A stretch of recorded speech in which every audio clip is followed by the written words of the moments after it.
Hello again and welcome to another bearing removal and installation video featuring Boca bearings.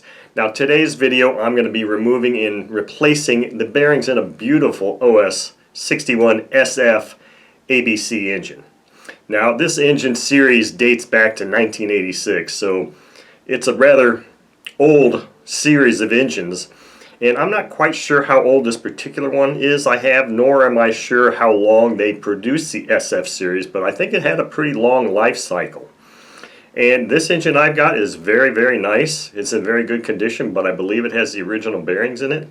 And that's why we're going to upgrade them to some Boca bearings. So, let's go to the table and see what kind of fun we can have removing and replacing these bearings. Okay, so here on the table I've got this beautiful OS 61 SF crankcase, and I don't know, the casting and quality of these older OS engines is just really remarkable, and I just love kind of sitting here looking at them. But as you can see, this still has the original, well, you probably can't see that. I believe these have the original bearings in them. They don't really sound too bad, but like I said, we're going to go ahead and upgrade them to some nice Boca bearings. So I've got my desk vise here, my light hammer, my Delrin block to tap that crankshaft out, and I've got this portion of the Boca's mini bearing extraction or removal set, just in the event that the main bearing stays in the crankcase and does not allow me to have a lip to tap it out with.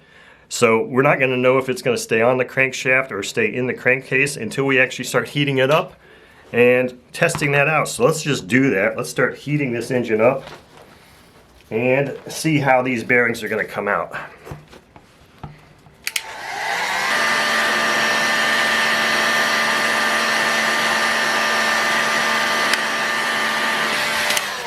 All right, let's see.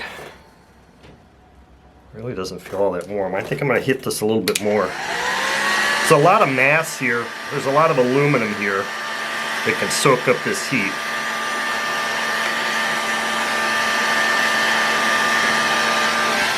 Alright, I'm sure this crankcase or crankshaft is going to come out. It's just a matter of how is it going to come out, or how is the bearing on it going to come out. To me, I can just feel, I think I'm feeling that just the crankshaft itself is coming out, leaving the bearing in there, but we will see here. No, actually I was wrong. It actually came out on the crankshaft, so that's nice. Now I'm not going to need this tool. I'm going to need a tool that I didn't put on the table, which is just a flat nose punch. So I can tap this front bearing out, and then I can use the same punch to get that rear bearing off.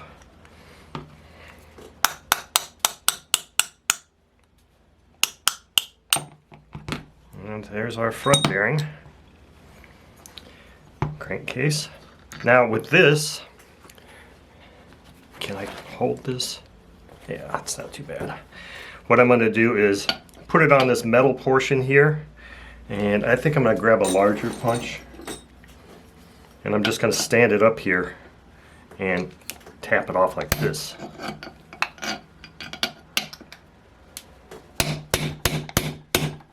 Rotate it around so that I can get on various sides. Now I'm trying to get on the inner race. The cutaway here on the crank shaft webbing is sort of allowing me to get this on that inner race. I don't really want to be doing this on the outer race unless I have to be. So, it looks like this thing is just about ready to come off. Boy, it's really, this crankshaft is going to have to be cleaned up. I'm going to have to take this down and clean it up really well, because there's just a lot of carameling on this crankshaft, as I'll show you here in a minute, that's making it difficult to get this all the way off here.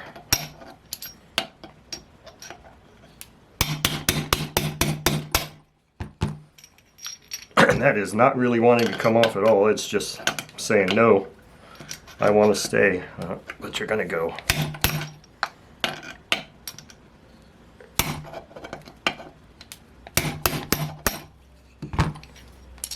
Now it's wanting to cock on there. Boy, this thing's just fighting me everywhere.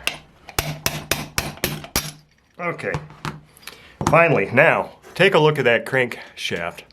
That's why this bearing really didn't want to come off of here.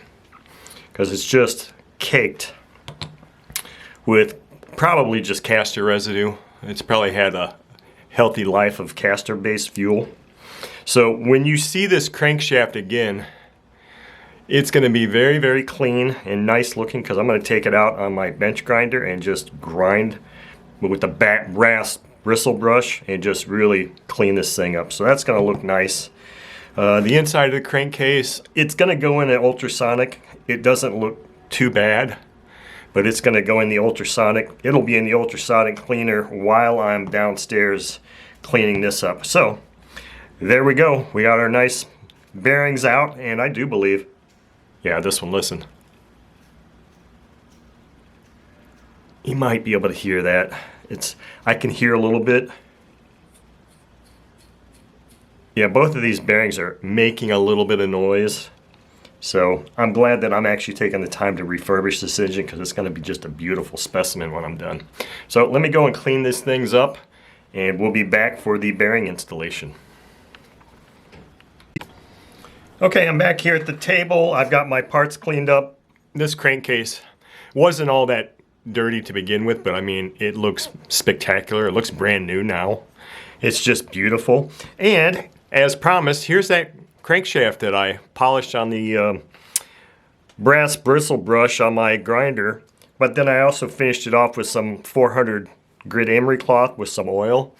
And just look how beautiful this crankshaft looks now. The one thing that I didn't see before when it was really dirty was this little area here, which is just a little area where they relieve a little bit of the weight of this counterbalance to perfectly balance out the weight of the piston and connecting rod. So that's just really cool. So this is all ready to be reassembled with some new bearings. I've got a small jar here that I like to put a little bit of Lightning Lube's Road Power in, because this is the reassembly and bearing installation lube that I prefer to use. And I usually just put one pump in there, but it looks like I've got enough in there from my last bearing installation. I've got my Delrin block, my light hammer, my socket extension to use as a drive, my old bearings, and all the other tools here, desk vise, heat glove, or heat gun and glove. But I've also got a brand new fresh set of Boca bearings, and this bearing kit number set for this 61 SF engine is ENK-003ST. So I purchased the stainless steel set of bearings for this engine, hopefully to give it a little bit better longevity than just your conventional bearings.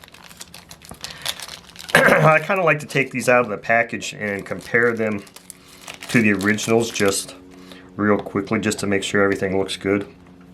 So this rear bearing that came out completely open, the bearing that came with this kit is shielded, so we're going to take those shields out. Front bearing has one shield installed still, and this one's we're going to have a remove one of these shields, and it looks like this is one of the ones that has the clip in it. So I probably could have done that in advance, because that one takes me a little bit longer to manipulate that clip out.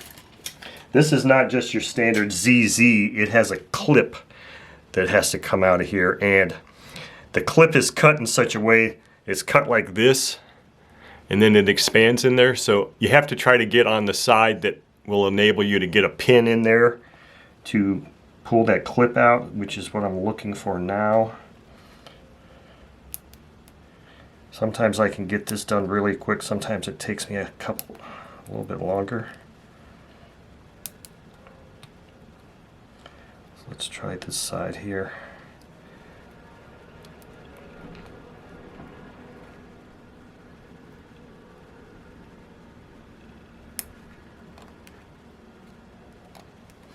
And the other thing with these is it's just a little bit harder to see where that retaining clip is. I think I was going in the right side here to begin with. There it is. Okay. So there's our little clip that holds that shield in place. So this one is one that could theoretically be resealed, and now the kicker is you got to try and get that cover off because sometimes there might be grease in there that holds that cover in place. In this instance, there wasn't.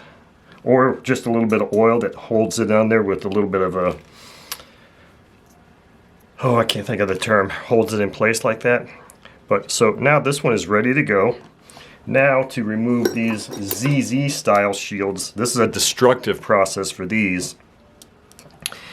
And I just take a small flat nose screwdriver and go in right above the inner race, push in, puncture that, and pull it out.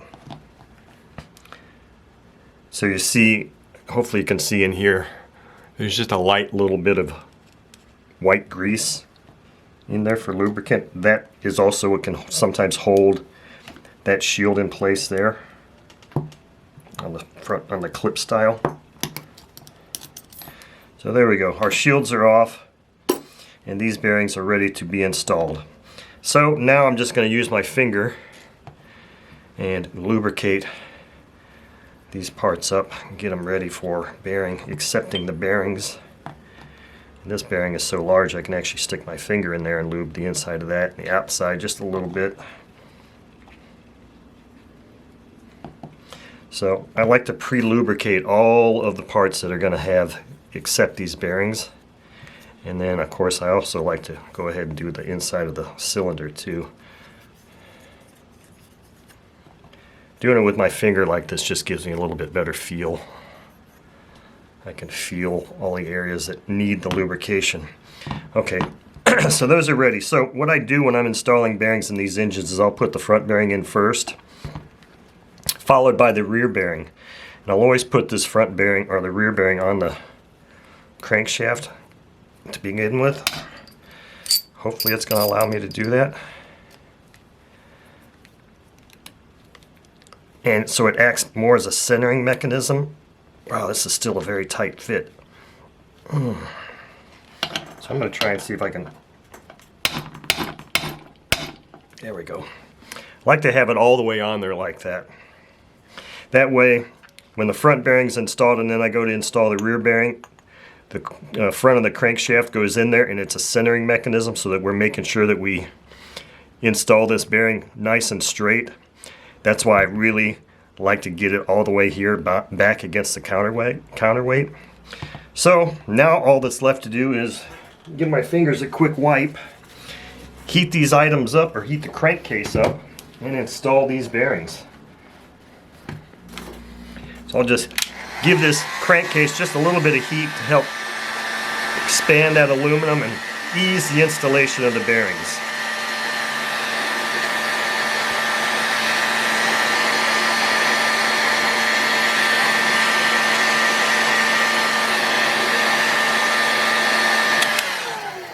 Should be adequate. So let's set this bearing on here. Do our front bearing.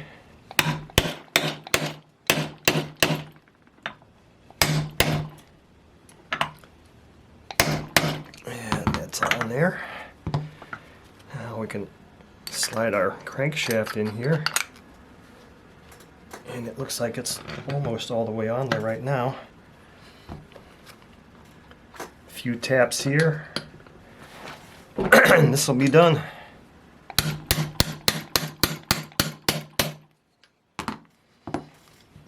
Now did I get it all the way?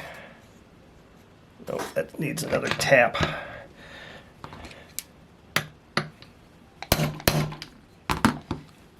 Okay, there we go.